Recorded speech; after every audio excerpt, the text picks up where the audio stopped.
Hello student, I am sir. आज आप देखेंगे, देखो चतुर्भुज के बारे में पढ़ रहे थे। पहले पार्ट में हमने पढ़ा था चतुर्भुज के प्रकार और उसकी विशेषता और उनके गुण। तो आज हम देखेंगे विभिन्न प्रकार के चतुर्भुज के क्षेत्रफल के सूत्र। अब जितने भी प्रकार के आपके चतुर्भुज है उसके क्षेत्रफल के सूत्र कैसे निकालते हैं, कौन कौन सूत्र है, वो सूत्र देखेंगे आज। ठीक है, तो देखो उसमें आपका पहला है चतुर्भुज, यानी मेन आपका चतुर्भुज है ना। तो चतुर्भुज का क्षेत्रफल क्या होता है, क्या इसका परिमाप होता है। तो देखो चतुर्भुज, अब आपको देखो इसका पहला परिमाप निकालते हैं। पहले क्या निकालना है, परिमाप। अब देखो कोई भी चतुर्भुज हो, सब में सेम तरीका, परिमाप तो एक जैसे ही निकलेगा। बाकी कोई सूत्र से है तो सूत्र से निकालेंगे, डायरेक्ट कैसे निकालना, कोई भी आकृति हो परिमाप कैसे निकालना। परिमाप का मतलब क्या होता है, जितनी भुजा हो उतनी भुजा जोड़ दो। तो चतुर्भुज में 4 भुजा होती है तो 4 भुजा को जोड़ दो तो परिमाप मिल जाएगा। जैसे आपका सप्तभुज है यानी 7 भुजा जोड़ दो तो परिमाप मिल जाएगा। और त्रिभुज में 3 भुजा होती है तो 3 भुजा जोड़ दो तो परिमाप मिल जाएगा। तो देखो अब इसका परिमाप निकालना, तो ये देखो ABCD एक चतुर्भुज दिया हुआ, जिसमें देखो भुजा ए है, भुजा बी, भुजा सी और भुजा डी। तो देखो हमें इस चतुर्भुज का परिमाप निकालना है तो चारों भुजा जोड़ दो। तो पहली भुजा आपकी ए, दूसरी भुजा बी, तीसरी सी और चौथी आपकी डी। तो इसका परिमाप क्या जाएगा, A + B + C + D। परिमाप निकालना है तो चारों भुजा को जोड़ दो। ठीक है, अब हमें निकाल रहे चतुर्भुज का। अब डायरेक्ट चतुर्भुज का क्षेत्रफल देख रहे हैं। किसका देख रहे हैं, चतुर्भुज का क्षेत्रफल। चतुर्भुज का क्षेत्रफल। तो देखो चतुर्भुज का क्षेत्रफल का सूत्र क्या होगा। देखो ये आपका चतुर्भुज है। चतुर्भुज में देखो ये DB क्या है, विकर्ण। विकर्ण क्या होता है, इस शीर्ष को इस शीर्ष से मिलाए, यानी इस शीर्ष को इस शीर्ष से मिलाएंगे तो विकर्ण, और इस शीर्ष को इस शीर्ष से मिलाए तो विकर्ण। और ये क्या A, यानी इस शीर्ष के सामने विकर्ण पर लंब डाला है। क्या डाला है, लंब। और यहाँ से देखो लंब डाला हुआ है। ठीक है, देखो अब सिर्फ ओनली चतुर्भुज का क्षेत्रफल पूछे तो उसका सूत्र है 1/2 इंटू विकर्ण, इंटू क्या आपका विकर्ण, इंटू विकर्णों का, विकर्ण पर डाले गए लंबों का योग। तो क्या हो जाएगा आपका, विकर्ण पर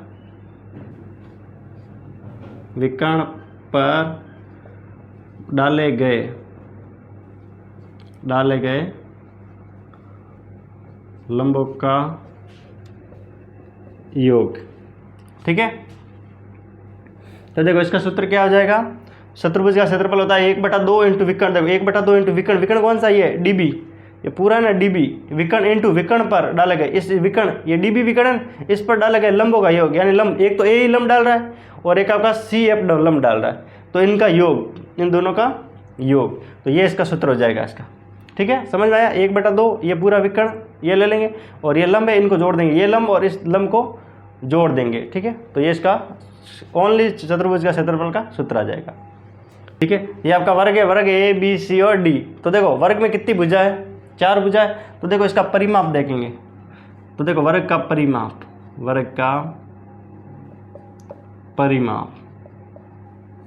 तो देखो वर्ग का परिमाप यानी वर्ग में कितनी भुजा होती है। अब 4 भुजा, अब समान भुजा हो तो उसका अलग क्षेत्रफल निकालेंगे, असमान हो तो चारों भुजा को जोड़ दो।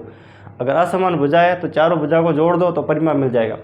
समान है तो भी चारों भुजा को जोड़ दो तो भी आपको परिमाप मिल जाएगा। वरना देखो अब इसमें चारों भुजा समान होती है, आपको पता वर्ग में चारों भुजा बराबर होती है, तो इसमें क्या आ जाएगा 4 इंटू भुजा। तो वर्ग में कितनी भुजा है, 4 भुजा है, 4 भुजा और चारों ही समान है तो 4 का भुजा से गुणा कर लो, क्योंकि सभी भुजा एक जैसी होगी। तो परिमाप क्या आ जाएगा 4 इंटू भुजा। और वर्ग का क्षेत्रफल, वर्ग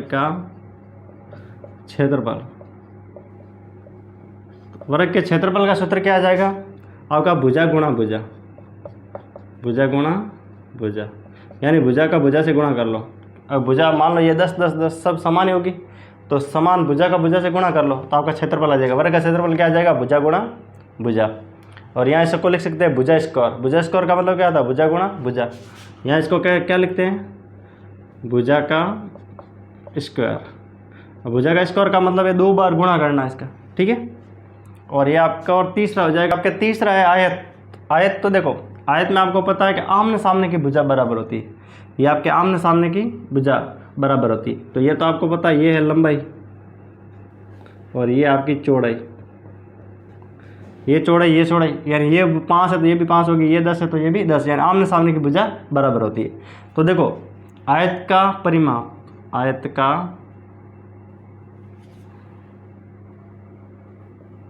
आयत का परिमाप। अब आयत का परिमाप क्या हो जाएगा, 2 गुणा लंबाई प्लस चौड़ाई, लंबाई प्लस चौड़ाई। ठीक है। अब देखो आयत का परिमाप निकालना है तो लंबाई प्लस चौड़ाई, ये लंबाई और चौड़ाई को जोड़ दो। लंबाई देखो ये समान, ये और ये दोनों समान होंगे, ये और ये समान होगी, तो इनको ये लंबाई चौड़ाई को जोड़ दो, फिर 2 से गुणा कर लो इसको। तो लंबाई और चौड़ाई को जोड़ के 2 से गुणा करना, तो सूत्र क्या आ जाएगा, परिमाप का 2 गुणा लंबाई प्लस चौड़ाई। और आयत का क्षेत्रफल, आयत का क्षेत्रफल, तो देखो आयत का क्षेत्रफल क्या होता है, लंबाई का चौड़ाई से गुणा करना। ये और ये भुजा तो समान है और ये भुजा समान है, तो डायरेक्ट इसका और इसका गुणा करना, लंबाई गुणा चौड़ाई। तो इसका क्षेत्रफल क्या हो जाएगा, लंबाई गुणा चौड़ाई। आयत का क्षेत्रफल क्या हो जाएगा, लंबाई गुणा चौड़ाई। लंबाई का चौड़ाई से गुणा करोगे तो आपको आयत का क्षेत्रफल आ जाएगा। समांतर चतुर्भुज, समांतर चतुर्भुज क्या होता है, देखो आमने सामने की भुजा समांतर और बराबर होती है। ठीक है। और ये देखो ये आपका यहाँ से इस शीर्ष को सामने वाली भुजा पे लंब डालेंगे, ये हो जाएगी इसकी ऊंचाई। तो देखो अब इसका परिमाप तो आपको पता है कि 4 भुजा होती है, तो 4 भुजा को जोड़ दो। ठीक है। अब इसमें भुजा कितनी होती है, चतुर्भुज में कोई भी चतुर्भुज हो उसके सब में 4 भुजा होती है, तो चारों भुजा को जोड़ दो तो आपको परिमाप मिल जाएगा। बाकी इसमें क्षेत्रफल मेन क्या है, क्षेत्रफल। देखो समांतर चतुर्भुज का क्षेत्रफल, समांतर चतुर्भुज, समांतर चतुर्भुज का क्षेत्रफल। समांतर चतुर्भुज का देखो क्षेत्रफल का सूत्र होता है, देखो इसका क्षेत्रफल का सूत्र होता है आधार इंटू ऊंचाई, आधार इंटू ऊंचाई। ये आधार है और ये आपकी ऊंचाई, इसका गुणा कर लो, आधार इंटू ऊंचाई। ठीक है। समांतर चतुर्भुज में बस एक ही ध्यान रखना, आधार इंटू ऊंचाई।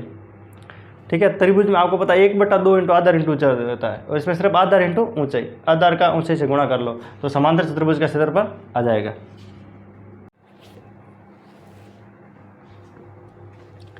तो स्टूडेंट 5वां देखिए आपका समलंब चतुर्भुज। देखो समलंब चतुर्भुज क्या होता है, जिसमें एक जोड़ा समांतर हो, यानी एक जोड़ा समांतर हो। तो ये भुजा आपकी समांतर है और ये वाली भुजा असमांतर भुजा है। तो देखो इसका परिमाप निकालेंगे तो यानी चारों भुजा को जोड़ दो तो आपका परिमाप मिल जाएगा। लेकिन इसका क्षेत्रफल का सूत्र क्या होता है, तो देखो समलंब चतुर्भुज का क्षेत्रफल, समलंब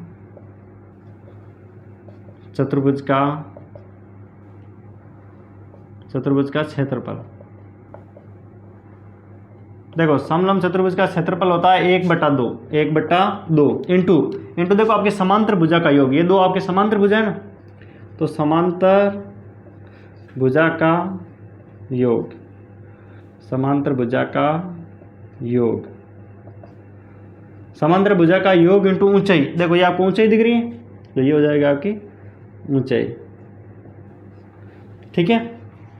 तो देखो समलंब चतुर्भुज का क्षेत्रफल क्या हो जाएगा, 1/2 इंटू समांतर भुजा का योग इंटू ऊंचाई। एक कहीं आपका लिखा हुआ होता है कि 1/2 इंटू समांतर भुजा का योग इंटू इनके बीच की दूरी, यानी दो समांतर भुजा के बीच की दूरी, या ऊंचाई की जगह क्या लिखा हुआ होगा, या समांतर भुजा के बीच की दूरी। अब बीच की दूरी ये हुई ना, ये बीच की दूरी, ये क्या है, ऊंचाई है, ये क्या है, ऊंचाई। तो हम ये भी लिख सकते हैं 1/2 समांतर भुजा का योग इंटू ऊंचाई, और आप ऐसा भी लिख सकते हो 1/2 समांतर भुजा का योग इंटू इनके बीच की दूरी, इनके बीच की दूरी यानी ये है उसकी ऊंचाई। तो ये इसके क्षेत्रफल का सूत्र आपके।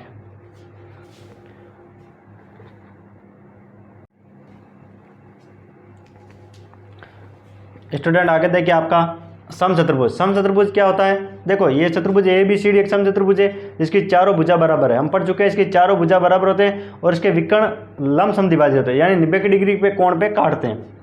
तो देखो समचतुर्भुज का परिमाप तो आपको पता है, इसकी चारों भुजा को जोड़ दो तो परिमाप आपको मिल जाएगा। लेकिन समचतुर्भुज का क्षेत्रफल क्या होता है, 1/2 इंटू 2 विकर्णों का गुणनफल। अब 2 विकर्ण है ना, ये दोनों विकर्णों का गुणा कर लो, 1/2 इंटू दोनों विकर्णों का गुणनफल। यहाँ आप ऐसा लिख सकते हो 1/2 इंटू पहला विकर्ण, यानी पहला विकर्ण इंटू दूसरा विकर्ण, दोनों का गुणा। ठीक है। और आपका 7वां है पतंग। अब पतंग हम पढ़ चुके हैं कि इनके आसन भुजा बराबर होती है, आसन भुजा होती है ये आपके बराबर होती है, और इनके ये सम्मुख कोण बराबर होता है ये वाला, और इसके विकर्ण 90 डिग्री के कोण पे काटते हैं, यानी लंब समद्विभाजित होते हैं। तो इसका भी क्षेत्रफल का सूत्र क्या होता है, 1/2 इंटू 2 विकर्णों का गुणनफल, यानी जो समचतुर्भुज का क्षेत्रफल है वही आपका इसका क्षेत्रफल है। 1/2 इंटू विकर्णों का गुणनफल, 2 विकर्ण है तो दोनों का गुणा। ठीक है, तो ये इसका क्षेत्रफल के सूत्र थे। तो आज हमने पढ़े चतुर्भुज, विभिन्न प्रकार के चतुर्भुज के क्षेत्रफल के सूत्र के बारे में।